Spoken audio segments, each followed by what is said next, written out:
श्री राम जय राम, जय जय राम।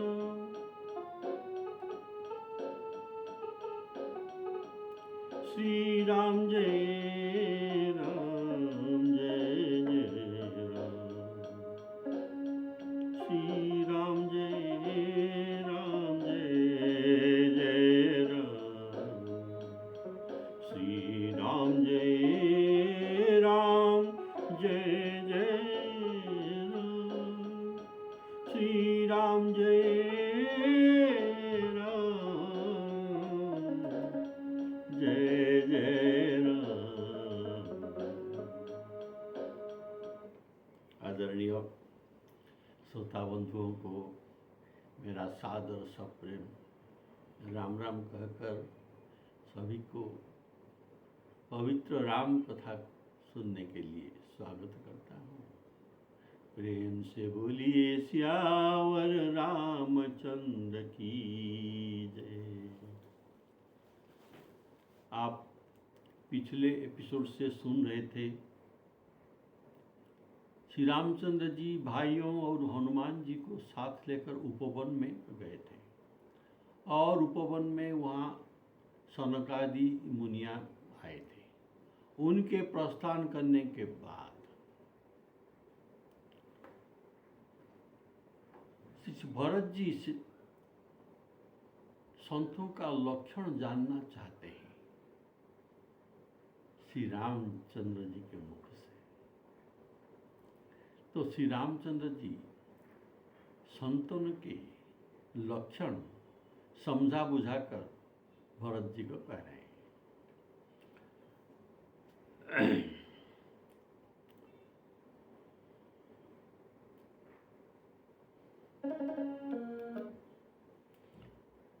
भरत जी का प्रश्न था, संत असंत भेद बिलगाई। अलग अलग करके संत का और असंत का भी लक्षण क्या है। संत असंत भेद बिलगाई, प्रणत पाल मोहि कहु बुझाई। प्रणत पाल मोहि कहु बुझाई।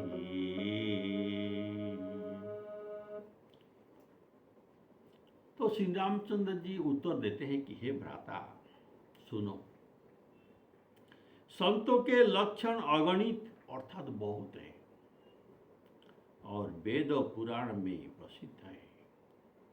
संत और असंत की करनी ऐसा है जैसा कि चंदन और कुल्हाड़ी के आचरण में होता है। हे भाई, उनका आचरण कहता हूं सुनो।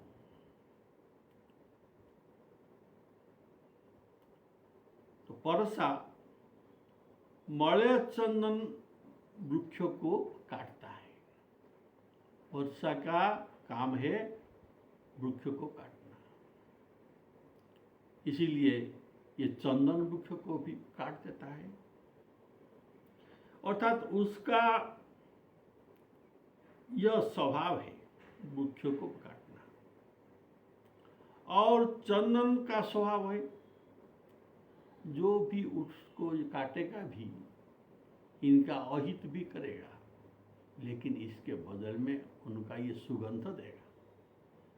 चंदन का सुगंध उनमें आ जाएगा, तो ये फरसा को सुबासित कर देता है। इसी संत स्वभाव के कारण चंदन देवताओं के मस्तक पर चढ़ता है और जगत का प्रिय भाजन है। और असंत, इनके असंत गुण के कारण इनको लोहार के पास जाना पड़ता है और उसका मुख को, कुल्हाड़ी का मुख को आग में तपाकर घन में पिटाया जाता है। इसी प्रकार सब संत क्षमाशील होने पर देवताओं के सिर पर चढ़कर अर्थात देवलोक को लांघते हुए प्रभु के परम धाम को जाते हैं। इसलिए ये सारे जगत में प्रसिद्ध है संत।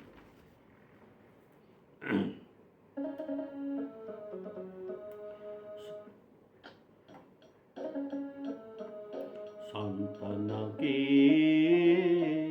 लक्षण सुनु भ्राता,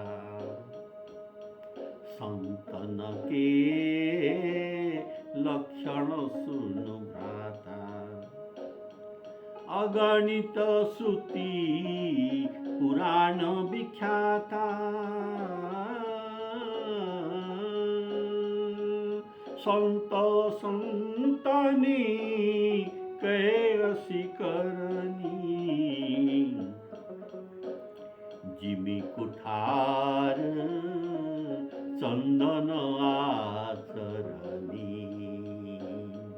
जिमी कुठार चंदन आचरनी, काटे परशु मलय सुनु भाई, मलय चंदन मुख्य को निज गुण देई सुगंध वसाई,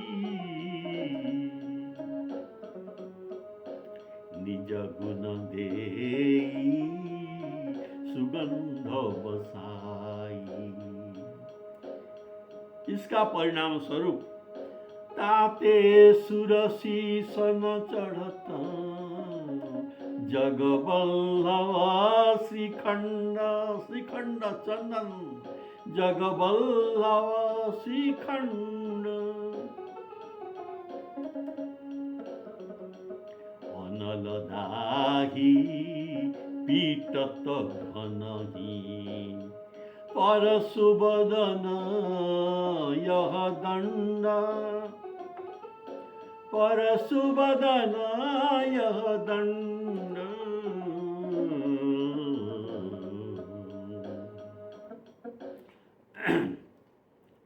श्री भरत जी ने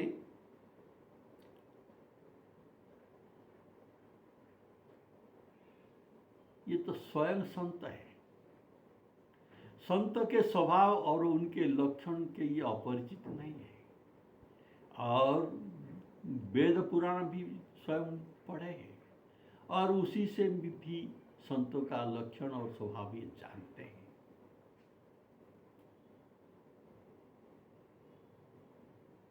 सो श्री भरत जी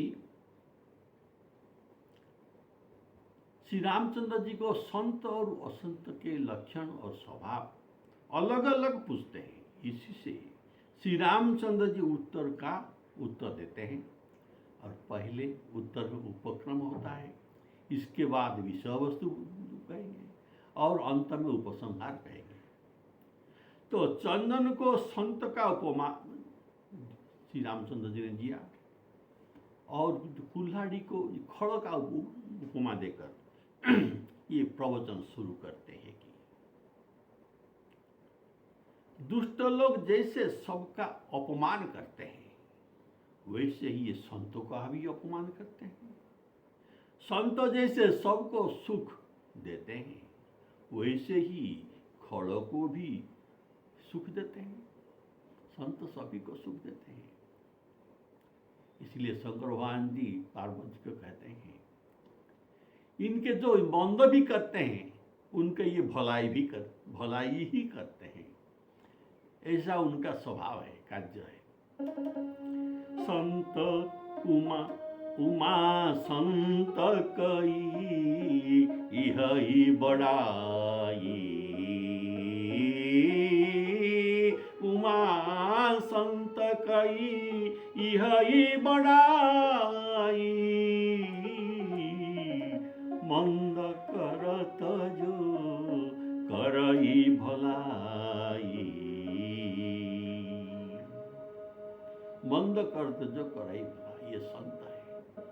ये था विभीषण का प्रसंग में शंकर भगवान जी कहते हैं, रावण इनको कितना पदाघात किया, फिर भी उन्होंने कहा क्या कहा, राम भजे हित नाथ तुम्हारा,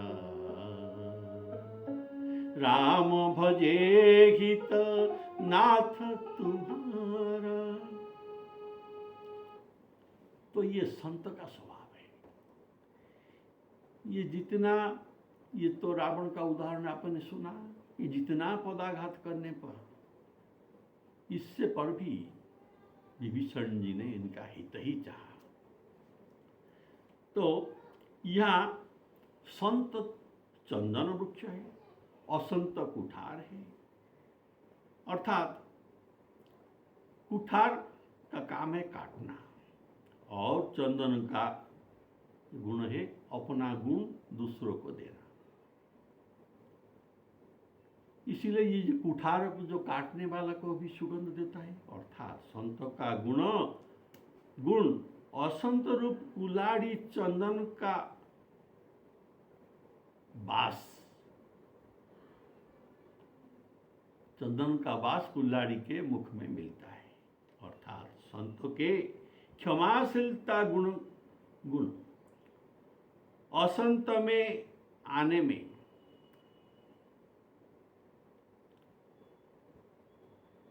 असंत संत का अहित करते हैं, लेकिन संत उसे क्षमा देते हैं। इससे क्या होता है, पीछे उनको ग्लानि होता है, असंत को ग्लानि होता है, और ये सुधरते हैं। ऐसा गोस्वामी जी ने कहा, सठ सुधरही सत संगति पाई, सठ सुधरही सत संगति पाई। जैसे पारसमणि के स्पर्श से कुधातु लोहा सुंदर धातु बन जाता है, सोना बन जाता है, ऐसे ये भी सोना हो जाता है। बोले सियावर रामचंद्र की जय। इनके संसर्ग से ये भी संत हो जाता है। ऐसा गोस्वामी जी ने वर्णन करा। सठ सुधरहि सत संगति पाई, पारस परस कुधातु लोहा सोहाई।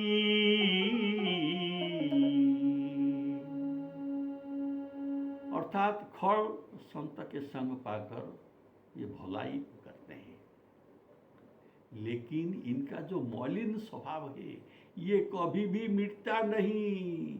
ये अभंग स्वभाव है, ये मौलिन स्वभाव रह ही जाता है। खलऊ कराही भल पाई सुसंगु, मिटई न मलिन सुभाव अभंग, मिटई न मलिन सुभाव अभंग। देखिए, एक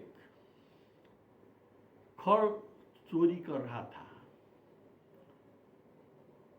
और संतों ने उन्हें देख लिया, और ऐसा भी हुआ कि ये संतों के संग में रह गया और कहा कि मैं और चोरी नहीं करूंगा और मैं आपके संग में रहूंगा। तो ये सत्संग में, संत के संग में रहा, लेकिन इनका जो मौलिन स्वभाव था ये उनसे छूटा नहीं और छूटेगा भी नहीं। तो ये क्या करता था, इनका कोठाऊ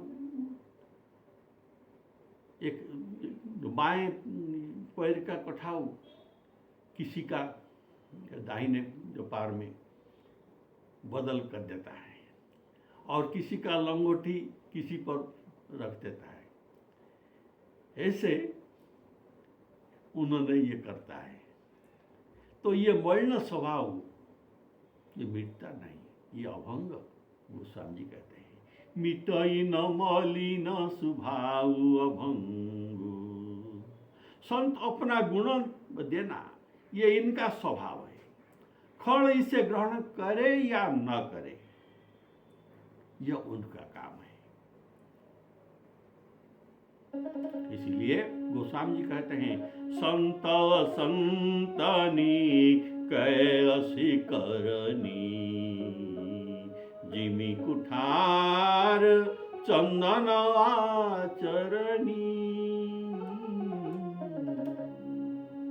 संतों का स्वाभाविक गुण यह है कि खड़ लोग इनका सर्वस्व अगर हरण कर ले गए तो भी ये उनके शत्रुता भाव न रखकर उनके लिए भगवान से प्रार्थना करते हैं कि हे भगवान, ये लोग घोर जम जातना को भूल गए हैं, उनकी बुद्धि सुधार लीजिए जिससे इनका कल्याण हो जाए। ये है संत।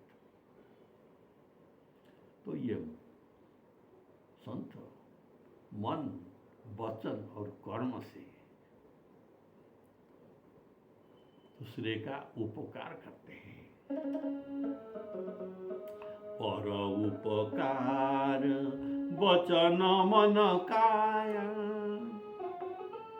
पर उपकार वचन मन काया, संत सहज स्वभाव खगराया।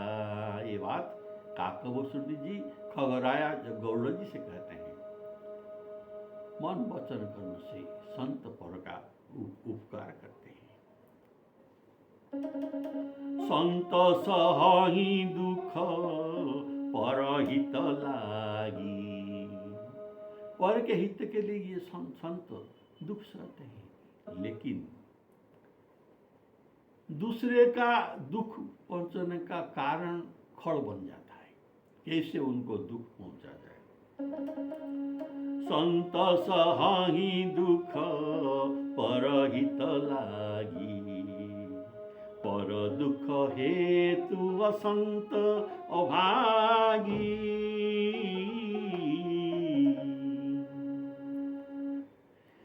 जितना भी कष्ट आ पड़े पर संत धर्म नहीं छोड़ते। परसों इनको काट दिया, कितना बड़ा विपत्ति उनको पड़ा, फिर भी ये इनका सुगंध स्वभाव उनको देते हैं।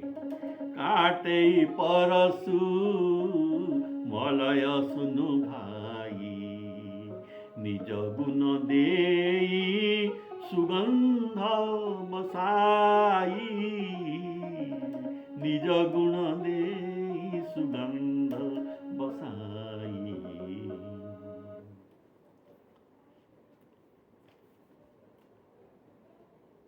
मन में यह संदेह होता है कि दुष्ट का अत्यंत लाभ ही लाभ होता है,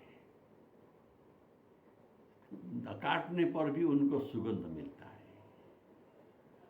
और चाहे किसी का कुछ भी कर ले उनका कुछ भी नहीं होता, कुछ भी हानि न पहुंचता है, वरन उल्टे उनको सुगंध या लाभ होता है। पर ये इनका लाभ हम समझना नहीं चाहिए।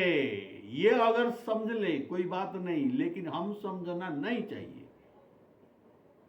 उसे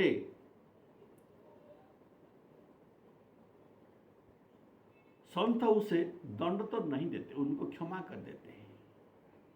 तो इसमें क्या हो गया? और उनकी करनी का फल उनको भगवान की दरबार में अवश्य मिलता है, इसमें कुछ संदेह नहीं है। चंदन को अपनी सुगंध देना फल इनको मिलता है, भगवान देते हैं। तो कैसे ना, ये देवताओं के सिर पर चढ़ता है, चंदन देवताओं के सिर पर लगते हैं, और ये कुठार को यह फल मिलता है कि उनका मुख तपाया जाता है और पीटा जाता है लोहार के द्वारा। तो वैसे ही संत देवताओं से भी पूज्य होते हैं और खड़ घोर नरक यातना को भोग करते हैं। देखिए, पुरस्कार मिलता है भगवान के द्वार में। चंदन वृक्ष कदापि, चंदन वृक्ष स्वयं कदापि अर्चा विग्रह शालग्राम के मस्तक में नहीं चढ़ सकता, चंदन वृक्ष नहीं चढ़ सकता, लेकिन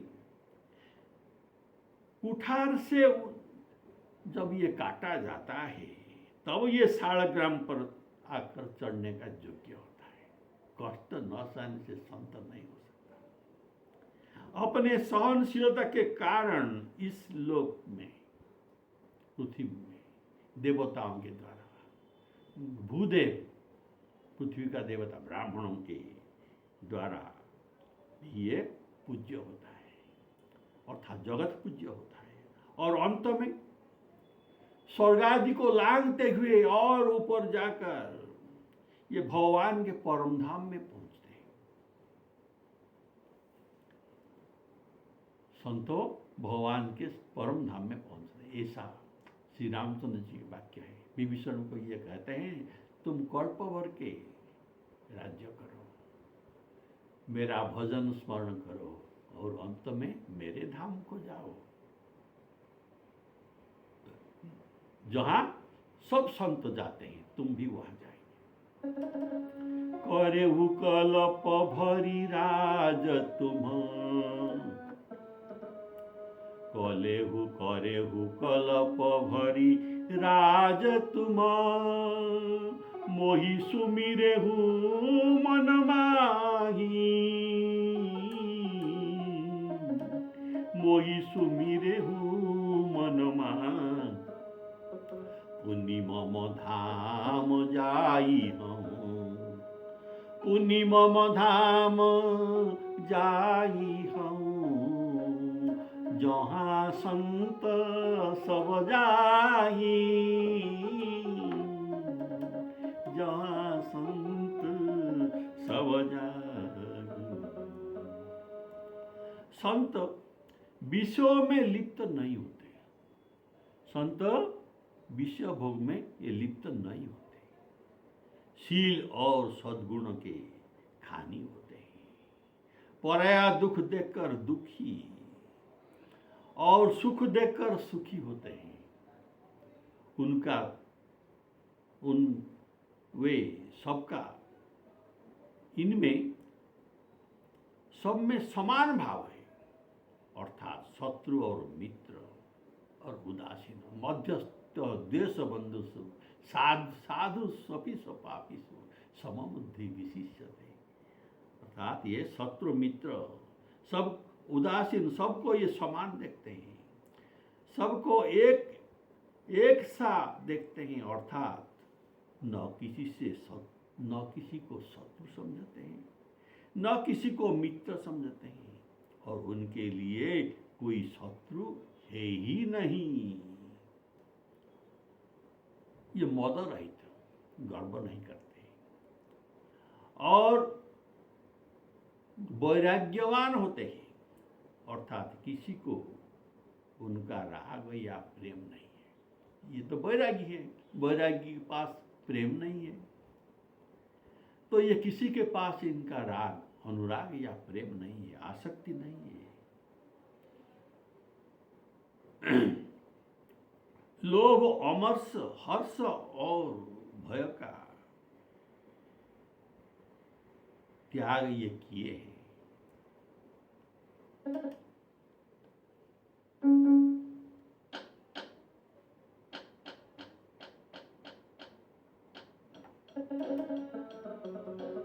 विषय अलंपट शील गुणाकर, विषय अलंपट शील गुणाकर, पर दुख दुख सुख सुख देखे पर, समभूत रिपु विमद विरागी, लोभामरस हरस भय त्यागी। देखिए यहाँ जो भगवान संतों का लक्षण कहेंगे, ये सब दैवी गुण है जो गीता में आपने सुना है। अभयं सत्य संशुद्धि ज्ञान योगं अवस्थिति दानं दमश्च यज्ञश्च स्वाध्यायस्तपोआर्जवम् अहिंसां सत्यम अक्रोध त्याग शान्तिरपैशुनं दया भूतेषु लोलुप्तं मार्द्रवं ह्रियचापलं तेज क्षमा धृति शौचम् अद्रोहो नातिमानिता भवन्ति सम्पद दैवीं अभिजातस्य भारत भवन्ति सम्पद दैवीं अभिजातस्य भारत। यहाँ जो गीता में 24 गुण संतों का वर्णन किया गया है, जो दैवी गुण, ये सब संतों का गुण ही है। तो यहाँ ये सब गुण संतों में श्री भगवान जी कहते हैं। बोलिए सियावर रामचंद्र की जय।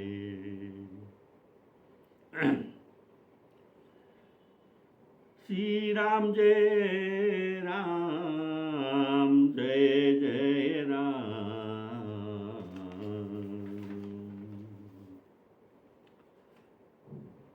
भोग करने के लिए 5 विषय है। कितना विषय है? 5 विषय है। तो क्या क्या हम भोग करते हैं? शब्द, स्पर्श, रूप, रस और गंध। ये 5 विषय, रूप रस गंध, ये 5 ज्ञानेंद्रिय का विषय है। ये 5 विषय भोग पाकर भी संतों के चित्त उनमें लिप्त नहीं होते, तो इनका चित्त लंपट नहीं होता। उसका काम यह है कि वे